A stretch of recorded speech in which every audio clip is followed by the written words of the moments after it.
I've been writing in this journal for 3 weeks now, ever since Dr. Kellerman suggested it might help with my episodes. That's what he calls them anyway. Episodes, like my life is some poorly scripted television drama, where the commercial breaks come at convenient moments and everything resolves itself in 42 minutes. But there are no commercial breaks in apartment 4A of the Millfield Garden complex, and nothing here resolves itself cleanly. The scratching started 2 months ago. At first, I thought it was mice in the walls. This building is old, built in 1962, according to the brass plaque by the front entrance that's gone green with age. It's the kind of place where the heat clanks through ancient radiators and the floors creak even when you're trying to be quiet. So scratching seemed normal, expected even. But mice don't scratch in rhythm. Scratch, scratch, pause. Scratch, scratch, pause. Always the same pattern. Always coming from the wall that separates my bedroom from apartment 4B. I knocked on their door the first time I heard it. This was back in early May, when the spring rain was still drumming against the windows, and I hadn't yet started sleeping with earplugs. A woman answered. She was maybe mid-40s, with graying hair pulled back into a loose bun and the kind of tired eyes you see on people who work night shifts. "I'm sorry to bother you," I said, "but I think you might have a pest problem. I can hear scratching in the walls."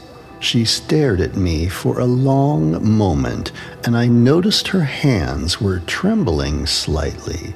Not the tremor of age or illness, but something else, something that looked almost like fear. "There's no scratching," she said finally.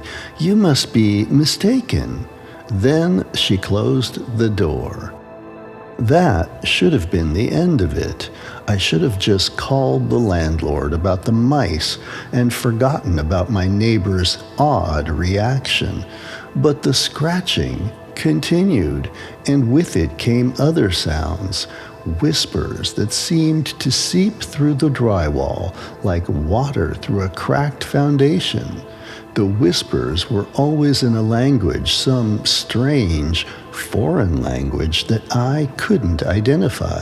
Not Spanish or French or any of the other languages I'd heard before.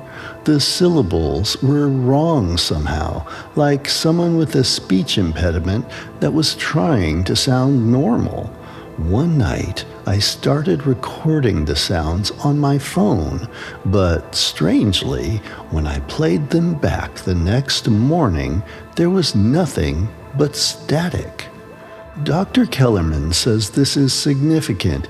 He thinks the stress of losing my job last winter, combined with the isolation of living alone in a new town, has triggered what he calls auditory hallucinations with paranoid features. He's prescribed pills that make me feel like I'm thinking through cotton, and he's recommended I keep this journal to track my progress. But I know what I'm hearing. The woman in 4B, Mrs. Carter, according to the mailbox, stopped acknowledging me after that first conversation. When we passed in the hallway, she'd look right through me as if I were invisible. Sometimes I'd catch her standing at her door, just listening with her ear pressed against the wood, waiting for something. 3 weeks ago, the scratching changed. Instead of the regular pattern, it became frantic, desperate even, like something trying to claw its way out. The whispers grew louder too, more insistent, until I could hear them even with my television turned up. I started sleeping on the couch in my living room, as far from the shared wall as possible, but the sounds followed me somehow. They seemed to come from inside the building itself now, traveling through the heat ducts and electrical conduits like some kind of audio virus. That's when I first saw it. I was making coffee at 3 a.m. Insomnia has become my constant companion when movement in the courtyard caught my eye. The Millfield Gardens complex is built in a square around a central courtyard that nobody uses anymore. The grass has gone yellow and brittle, and the single bench sits empty except for the pigeons that roost there during the day. But standing in the center of that dead courtyard was Mrs. Carter. She was wearing a white nightgown that seemed to glow in the darkness, and she was moving in slow, deliberate circles around something I couldn't see. Her arms were raised above her head, and her mouth was moving in what looked like prayer or an incantation. Even through my fourth-floor window, I could see her eyes were closed. I watched for 20 minutes as she traced those same circles over and over until the first hint of dawn touched the eastern horizon. Only then did she stop, lower her arms, and walk calmly back inside the building. The next morning, I found symbols carved into the dirt where she had been standing. They weren't letters from any alphabet I recognized. They looked more like the kind of marks you'd make if you were trying not to write while someone else was controlling your hand.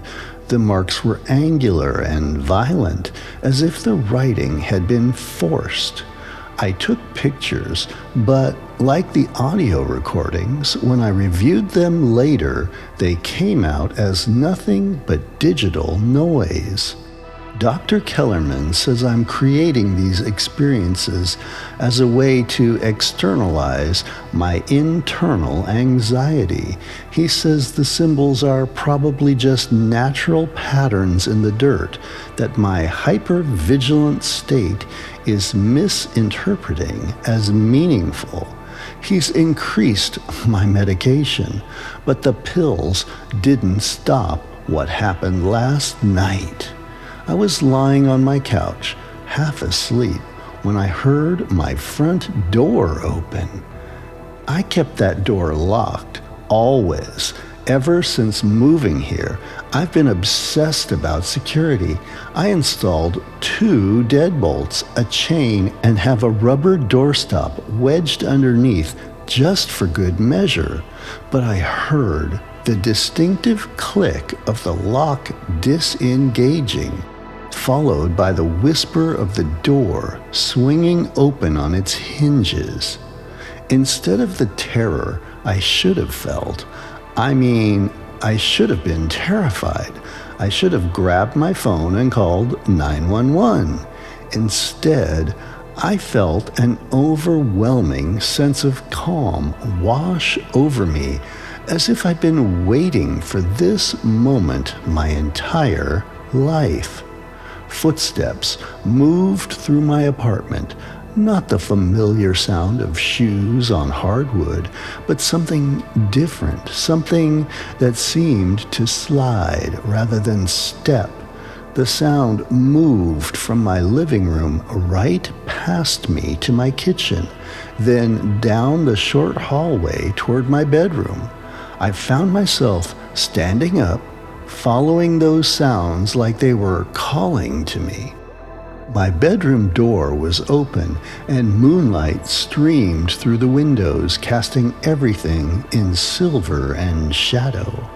But there was someone something standing beside my bed. It was tall and thin, with limbs that seemed too long for its torso. Its skin was pale and translucent, like tissue paper, and I could see dark veins branching underneath like the roots of some horrible tree. It turned to look at me, and I saw that it had no face.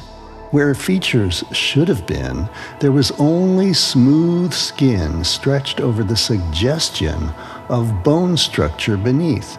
But somehow I knew it was smiling. That's when I remembered. The memories came flooding back like water through a burst dam. Mrs. Carter hadn't been the first tenant in 4B. There had been others.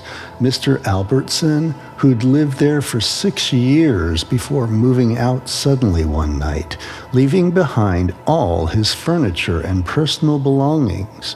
Before him, the Kowalski family, who'd lasted only 3 months before the youngest daughter started having what they called night terrors.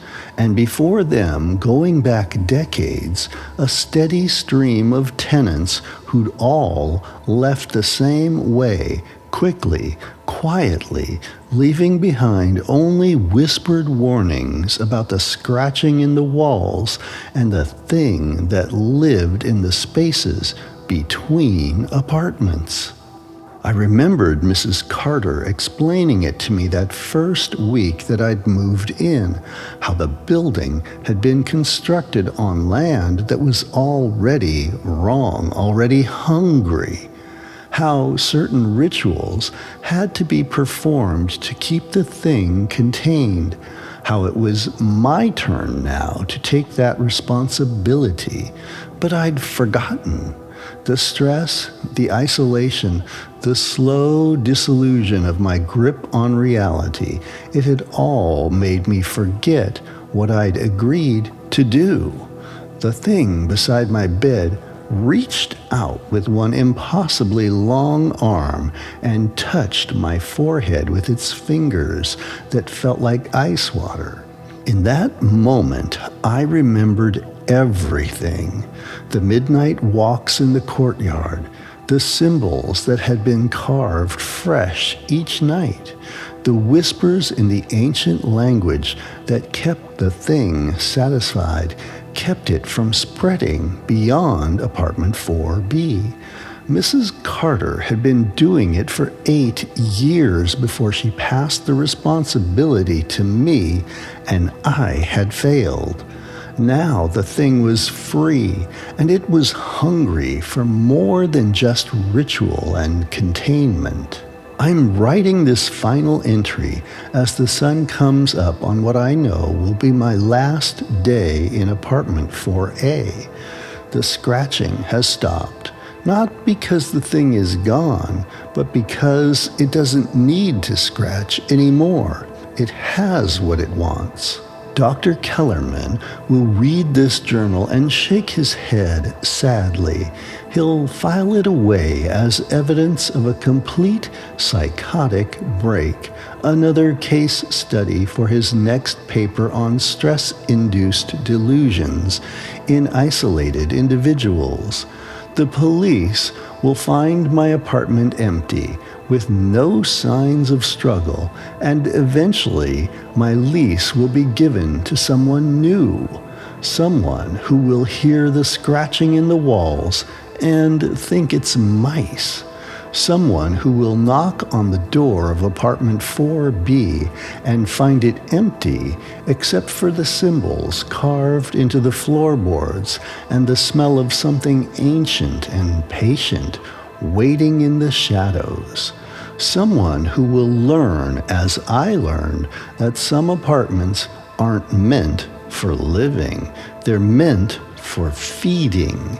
The sun is almost up now, and I can hear movement in the hallway, footsteps that slide rather than step, moving from door to door, testing locks and listening for the sound of breathing behind thin walls.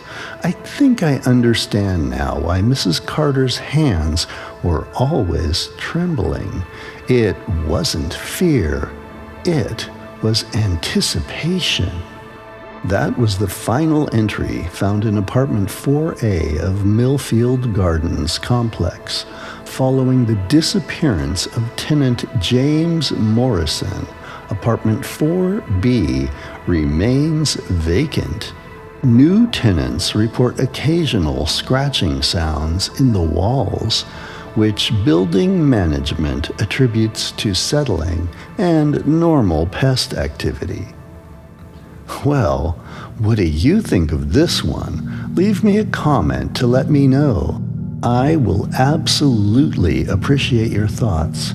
Check out another story with the links on the screen, and until next time, have a frightfully fun day.